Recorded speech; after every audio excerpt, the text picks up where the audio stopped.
So, gagawa ulit tayo ng bagong content para nagiging yung ano namin, yung content namin is nagiging review na.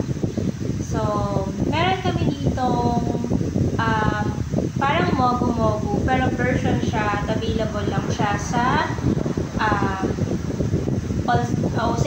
OSAVE, available lang siya sa OSAVE. Parang nasa 30 plus lang siya. So, hindi sila nagkakalayo ng price ng mogu-mogu, pero mas cheaper nga lang yung price nitong mogu-mogu. So, 330 ml na siya. And then, yung pangalan niya, nakakatuwa kasi yung mogu-mogu, ito naman is nomu-nomu. So, parang exclusive lang siya sa, exclusively manufactured for and distributed by OSAVE. So, sa OSAVE lang talaga siya available. So, meron din siyang, lychee drink to kapareho siya ng mogu-mogu na lychee. Tapos, meron din siyang nata de coco. Pero, parang yung nata de coco niya is mas konti compared dun sa mogu-mogu, and then mas maliliit yung mga bits niya. Diba na? So, excited niya na?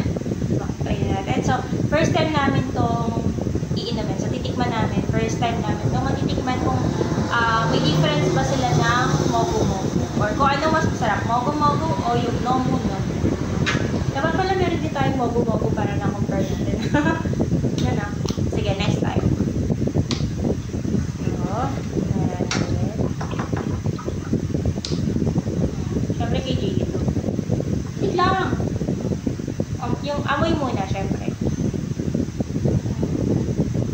Yung amoy niya, lychee na lychee yung amoy. Tapos, parang, walang pinagkaiba sa ano. Sa mogu-mogu na yung amoy. Pero check natin kung ano yung lasa. Kung may pagbabago, or kung may difference ba, or wala. Cheers!